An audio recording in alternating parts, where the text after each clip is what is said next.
जागरूक करणाऱ्या छत्रपती शिवराय यांनी त्यांना घडवणारी राष्ट्रमाता जिजाऊ तुम्ही ज्यांचं काम नाही ना ते खाली बसा. स्वतःच्या जीवनातील पाय देऊन अत्यंत निर्धाराने आणि एक स्त्री अत्यंत कुशल प्रशासक आणि लोकमाता होऊ शकते ही उदाहरणानं जगाला दाखवलं ते वीरांगना अहिल्यादेवी होळकर. स्वतःच्या पतीच्या निधनानंतर सुद्धा त्यांनी सत्यशोधक चळवळ चालवली. त्या क्रांतिज्योती सावित्रीबाई फुले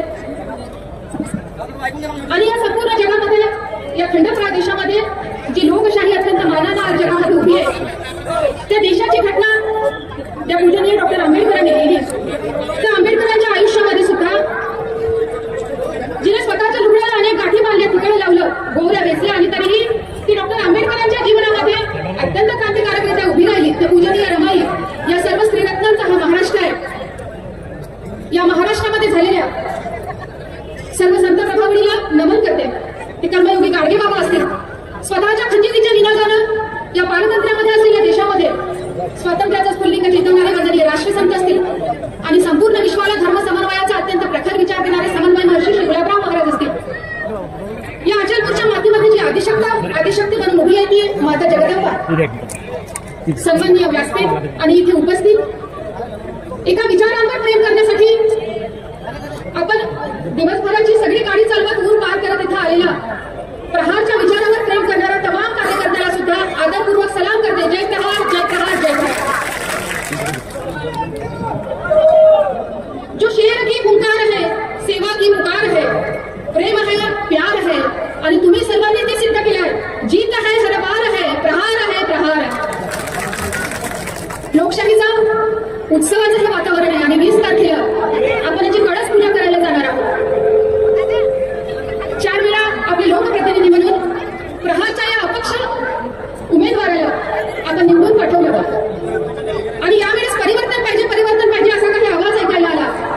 अपक्षाला निधी मिळणार नाही, अपक्ष यापुढे विकास करू शकणार नाही.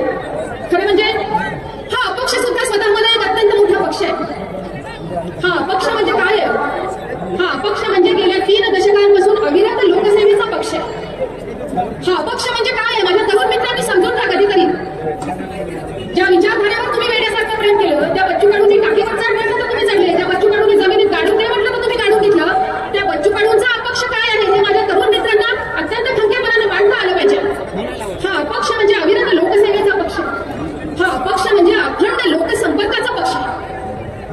अबकी बार हे भाऊ आमदार, अबकी बार हे भाऊ आमदार असं म्हणून फक्त 15 दिवसाच्या भोंग्यामध्ये हा आमदार बाहेर निघत नाही, तर तो 365 दिवस 24 तास लोकांच्या संपर्कामध्ये असतो, त्यांच्या सुखदुःखासोबत जोडलेला असतो आणि म्हणून अपक्ष म्हणजे अखंड लोकसंपर्काचा पक्ष.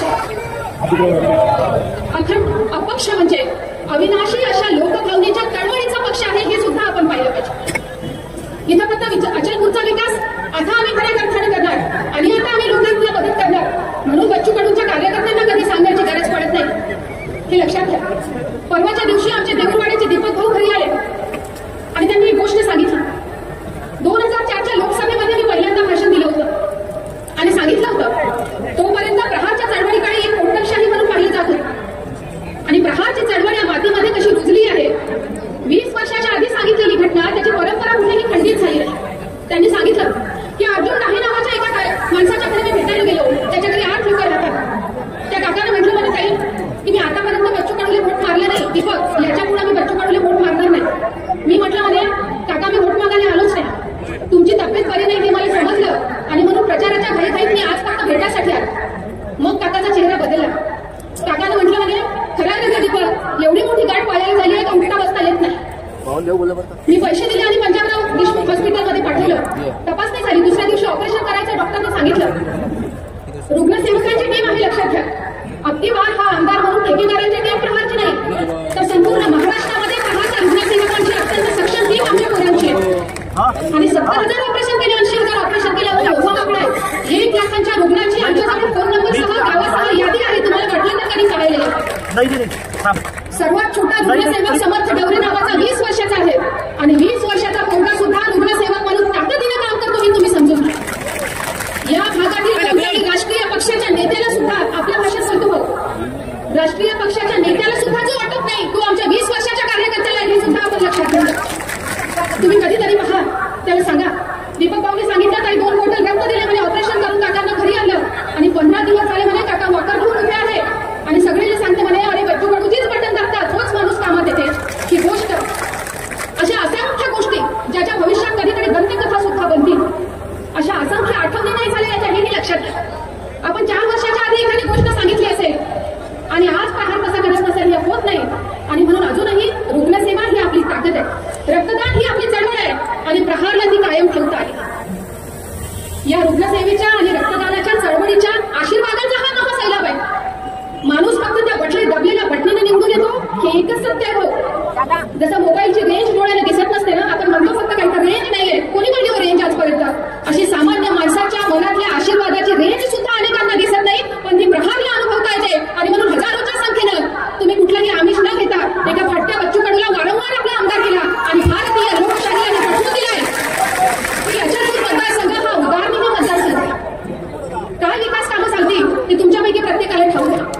आज तुम्ही जर एखाद्या नेत्याला प्रश्न केला की भाऊ पाणंद रस्त्याचं काम आहे, भाऊ रक्ताचं काम आहे, भाऊ गडबडल्याशिवाय राहणार नाही, तुम्हाला मी लिहून देते, पण प्रहारचा पोरगा मात्र तुम्हाला अचूक स्थानावर पोहोचवेल आणि तुमचं काम झाल्याशिवाय परत हटणार नाही. ही प्रहारची ताकद आणि ही ताकद प्रत्येका या माणसाच्या रूपानं उभी आहे. इथला एक आमदार नाही, इथे बच्चू कडू सोबत जुडलेले सगळेच आमदार आहेत आणि म्हणून तुम्ही सगळेजण आमदारीच्या ठाकुरकीमध्ये 5ही वर्ष वावरत असतात की आमचा गडी आहे म्हणजे आम्हीच आमदार आहोत, तुम्हाला वेगळी काही गरज पडेल. लोकप्रतिनिधी कसा असावा, त्याच्या मनात सामान्य माणसाबद्दल आश्वासकता असली पाहिजे. अरे म्हटलं तर भंग पडतून काढलं पाहिजे हा विश्वास असला पाहिजे. त्याच्या मनामध्ये नाही 100% 5% तरी तळमळ शिल्लक राहिली पाहिजे. त्यांच्यावर लोकांची निष्ठा असली पाहिजे. आणि म्हणून आज सगळ्यांनी जरी चक्रव्यूह रचला असा वाटत असेल, तो रचलेला आहे हे तुमच्या लक्षात येतं. मग वेळेवर काही घोषणा येतात, वेळेवर काही अफवा येतात, पण बच्चू कडूने इंदिराबाईच्या पोटात चक्रव्यूहात जाणं जसं शिकलं ना, तसं न चुकता परत निघणं सुद्धा शिकलेलं आहे. आणि म्हणून कोणत्याही चक्रव्यूहामध्ये तुम्ही अडकणारे नाहीये, उलट तुम्ही सही सलामत त्याच्यामधून निघणार.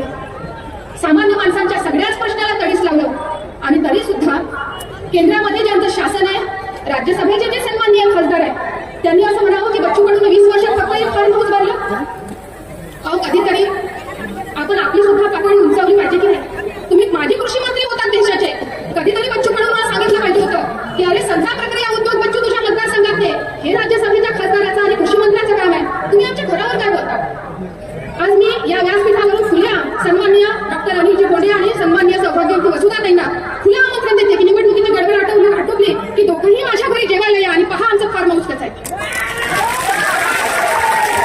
300 मूकबधीर मुलं दिवस रात्र माझ्यासोबत असतात. 150 अनाथ मुलांची सतत ये चालू असते. तुम्ही अभिजात मराठीचा दर्जा आता दिला. 10 वर्षापासून मी 20 पोरांवर चालू केलेली मराठी माध्यमाची शाळा, इंग्रजी कॉन्व्हेंट न चालू करता 125 मुलांची मराठी माध्यमाची 10 वर्षापासून शाळा चालवते. 5 वर्षात मी 5,500 झाडं लावली. तुम्ही काय पर्यावरणाच्या गप्पा करता. आम्ही पुण्याची आणि सातपुड्याची लेकर आहोत, म्हणून गरम हवा येऊ द्या की थंडी हवा येऊ द्या, आम्ही या हवेत राहतो आणि अजून काम उघडून नाही का आम्ही या हवेतच राहतो. हेही खरं आहे. कोणत्या लोकप्रतिनिधीवर काय बोललो पाहिजे हे सुद्धा भारतीय लोकशाहीच्या अत्यंत सन्माननीय सदस्यांनी समजून घेण्याची गोष्ट आहे. लोकसभेच्या माजी सदस्यांनी आमच्या ताईंना आम्हाला प्रामाणिकपणा शिकवावा. आज स्वाभिमानमध्ये, उद्या राष्ट्रवादीमध्ये, परवा भाजपमध्ये आणि तुम्ही बच्चू कडूला बेईमान म्हणणार, हा कुठला न्याय. हे लक्षात घ्या. या सामान्य माणसाचं लेकरू, त्याला एज्युकेशन फ्री नको, त्याला गुणवत्तेचं शिक्षण पाहिजे. जिल्हा परिषदच्या शिक्षकांनी काही महिन्याआधी मोर्चा काढला आणि सांगितलं की या कामांपासून आम्हाला मोकळी करा. अहो जिथं परमनंट शिक्षक आहे तिथं लेकर 5 आहे आणि जिथं हजारोची फी भरून लेकरांची गर्दी आहे तिथं परमनंट शिक्षक नाही. कधीतरी आपण यावर बोललो पाहिजे. आमची शासकीय रुग्णालयात गेल्याबरोबर नोंद झाली पाहिजे. सोनोग्राफीची मशीन आहे तर टेक्निशियन सुद्धा असला पाहिजे. यावर बोललो पाहिजे. खासदारांनी कधीतरी आमदाराला मदत केली पाहिजे. तुमचं शासन केंद्रात आहे, तुम्ही अत्यंत अपक्ष आमदाराला त्यासाठी मदत केली पाहिजे. पण तरीही सुद्धा आम्ही 200 बेडचं हॉस्पिटल खेचून आणतोय. रात्रंदिवस आमची टीम हे आरोग्यामध्ये काम करते आहे, खरं आहे. शिक्षणाचा प्रश्न असेल, शेतीच्या प्रक्रिया उद्योगांचा प्रश्न असेल आणि बच्चू कडूने काय केला, हा निधी काही त्याच्या खिशातला नाही, तो तर सरकारने दिला आहे. पण बच्चू कडूंनी माणसाच्या मनाचं दुःख ओळखलंय आणि यानंतर सुद्धा येणाऱ्या वर्षांमध्ये राहिलेले प्रश्न तडीस लागतील, हा तुमचा आमचा विश्वास आहे. म्हणून 288 आमदारांच्या क्षेत्रामध्ये तुम्ही जाऊन पहा. एवढी मेहनत कुठे दिसेल का? कुठे दिसणार नाही. हा कार्यकर्ता तुमचं पोरगा तरी तुमचा फोन लगेच उचलणार नाही, पण प्रहारचा कार्यकर्ता तुमचा फोन उचलेल. काका तुम्ही मागच्या वेळेस मत मागलं होतं का हे विचारलं नाही, पण काकू तुला काय काम आहे म्हणून तुमच्यासाठी खंबीरपणे उभं राहील आणि या सगळ्या तरुणांना दिशा देण्याचं काम अचलपूरच्या मातीनं केलं आहे. की अचलपूरची माती अत्यंत सकस आहे आणि भारतीय लोकशाहीमध्ये यानं स्वतःचं एक उदाहरण निर्माण केलं. म्हणून सर्व पक्षांना इथं एकत्रित यावं लागतं. 2-2 मुख्यमंत्र्यांना इथं सभा घ्याव्या लागतात, पण त्यांना माहित नाही का इथल्या प्रत्येक सामान्य वोटरमध्येच एक मुख्यमंत्री आहे. यावेळी बच्चूभाऊ बाहेर होते, इथे सुद्धा नव्हते. अनेकांना असं वाटलं की आता आपलं जमते, अबकी बार आमदार म्हटलं की आपण निवडून येऊ शकतो. आमदारकी म्हणजे हक्क नाही तुम्हाला 2 चॉकलेट तुम्हाला 2 चॉकलेट वाटायला. अहो 5 वर्ष घाम काढावा लागतो, 5 वर्ष कार्यकर्त्याला सजग राहावं लागतं.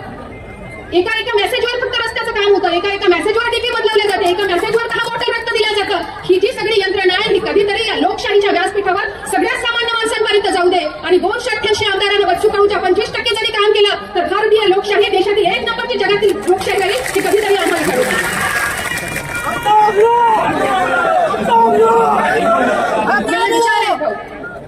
मी फक्त आमदार झालो पाहिजे एवढा विचार नाहीये. सांगा ना तुम्हाला कशासाठी आमदार केलं पाहिजे. तुमच्या बच्चूभाऊंना तुमच्या समोर विचारते, यातील एकाही उभ्या राहिलेल्या उमेदवारांना 5 वर्ष तुमच्या पायाला पाय लावून जर ते चालले जरी प्रवास जरी केला तरी पुढच्या वेळची उमेदवारी बच्चूभाऊ प्रहार काढून त्यांना द्या. फिरमनावण्यासाठी सगळे गाव रस्ते. अहो मतदारसंघ तुम्हाला ठाऊक आहे. आमच्या कार्यकर्त्याला तुमच्या बच्चूभाऊने 2 व्हीलरवर रात्री सुद्धा पाठवा आणि ते झोपेतही सांगतील का कुर्ल्याचा रस्ता कुठे आहे, कोंडवर्ध्याचा रस्ता कुठे आहे. या मातीवर आम्ही प्रेम केलंय, वरून येऊन फक्त आम्ही आमदारची मागितलेली नाही. आम्ही अमृताचे पुत्र आहोत, आम्ही या धरेचे पुत्र आहोत, आम्ही पूर्ण सापांचे लेकर आहोत, आम्ही सातपुडाचे पुत्र आहोत. म्हणून या मातीवर आमचं प्रेम आहे आणि या मातृभूमीचा विकास करण्याची जिद्द सुद्धा आमच्या मनामध्ये आहे. 5 नंबरची बटन आहे. कामं तुम्हाला सगळ्यांना ठाऊक आहे. किती पेशंट नेले, कोणाचे ऑपरेशन नेले. 15 दिवसामध्ये अनेक व्हिडिओ तुमच्या त्याच्यावर आले. 6 वर्षाच्या पोरांनी गाडीची रॅली काढली, त्यांचं काही वोटिंग नाही. त्यांचं वोटिंग असतं तर आपण काय लीडने निवडून आलो असतो हे सांगता येत नाही. 80 वर्षाच्या आप्पाने सुद्धा सांगितलं, अरे बिनधास्त माणूस आहे, आवाज दिला का थांबते, बस म्हटलं तर बसते, पाणी पे म्हटलं तर पाणी पिते, चप्पल काढून राहते.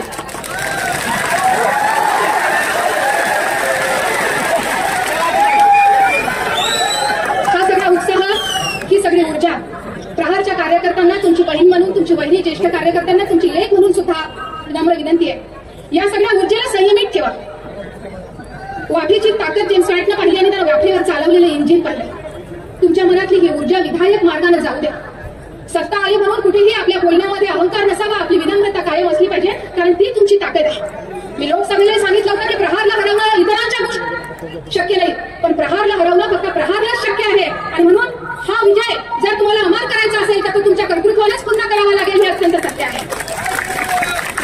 जाती धर्माच्या नावावर बच्चू कडूंच्या मतदारांमध्ये बसत आता 2 मिनिटाखाली काही परिणाम होणार नाही. हा पांढरा झेंडा आणि त्याच्यावर लाल रक्तानं लिहिलेलं जे प्रहार आहे याच्यामध्ये भगवा रंग सुद्धा आहे. तुमचे बच्चूभाऊ मुळात शिवसैनिक आहे आणि म्हणून हिंदू धर्म म्हणजे काय मला कोणी विचारत असेल तर ज्याला हिंदू धर्म समजून घ्यायचा असेल त्यांनी छत्रपती शिवरायांकडे पहा. संपूर्ण हिंदू धर्म एका व्यक्तीमध्ये एकवटला आणि ते ना छत्रपती शिवाजी महाराज आहे.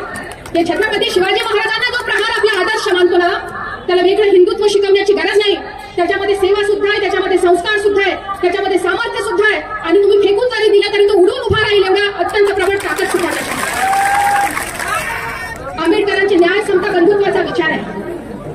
तुम्ही जेव्हा इंद्रधनुष्य आकाशामध्ये पाहता तेव्हा त्याच्यामध्ये सगळे रंग एकवटलेले असतात आणि या प्रहारच्या पांढऱ्या रंगामध्ये ही सगळे रंग एकवटलेले आहे. म्हणून हा उमेदवार कोणताही पक्षाचा जातीचा नाही तर तो सामान्य माणसाच्या मनातला उमेदवार आहे. हे तुम्ही वारंवार सिद्ध केलं आहे. आता सुद्धा 5 नंबरची बटन आहे, 5वी वेळ आहे. बॅट चिन्ह आहे. चिन्ह तुमच्या सुदैवानं फार चांगलं मिळालंय. प्रत्येक बॉलवर सिक्सर मारण्याचा 2 दिवस प्रयत्न करू नका. क्रिकेट तुम्हाला जास्त कळतं माझ्यापेक्षा. कधी कधी प्लेअर टिकणं महत्वाचा असतो, ती टीम जिंकणारच असते. म्हणून काही बॉल फक्त टोलवायचे असतात, आपली कॅच दुसऱ्याच्या हातामध्ये द्यायची नसते. आणि म्हणून कोणी खुर्च्या जरी फेकत असल्या, कोणी टेबल जरी उंच करत असले तरी सांगा की आम्ही अत्यंत शांततावादी आहे म्हणून आमचं निशाण पांढरं आहे आणि या देशासाठी पेटून उठण्याची वेळ पडली तर प्रहार सर्वात आधी राहील म्हणून आमच्या निशाणावर आम्ही लाल अक्षरामध्ये लिहिलेल्या. या दोन्ही गोष्टी आम्ही आमच्यामध्ये ठेवून घेतो. आम्ही कधीतरी दुर्गाही आहोत आणि आम्ही कधीतरी सर्वांना समृद्ध देणारी लक्ष्मी सुद्धा आहोत, हा विश्वास आहे. बॅट ही प्रत्येकाच्या घरात आहे, लहान लेकराच्या घरात आहे. या बॅटनं काय करा की दुरून दुरून येणारे बॉल एकदा आपल्या क्रीडांगणाच्या बाहेर जाऊ द्या आणि आपल्या विजयाचा हा हुंकार या ठिकाणी उमटवा. ही नौटंकी जर असेल तर मला सर्वांना प्रार्थना आहे की सगळ्या आमदार खासदारांनी या प्रकारची नौटंकी करावी. आम्ही सगळेजण तुमच्या पाठीशी. या ज्या गोष्टी बोलून 20 वर्ष झाली मलाही कंटाळा आला. अहो किती त्या गारुडी म्हणाल तुम्ही. ट्युशन लावा, मराठीचे तज्ञ बोलवा आणि बच्चू कडूसाठी नवीन एखादा शब्द शोधा. गारुडी कोण आहे हो? जो सगळ्या विषारी सापांचे दात काढून ठेवतो तो गारुडी आहे. आणि म्हणून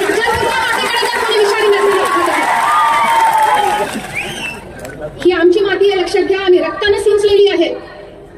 या प्रहारच्या कार्यकर्त्यांची सगळी तरुणाई याच्यातच गेली आहे. ओ टाकला दुपट्टा का मारली गाडी लेके, टाकला दुपट्टा का मारली गाडी लेके.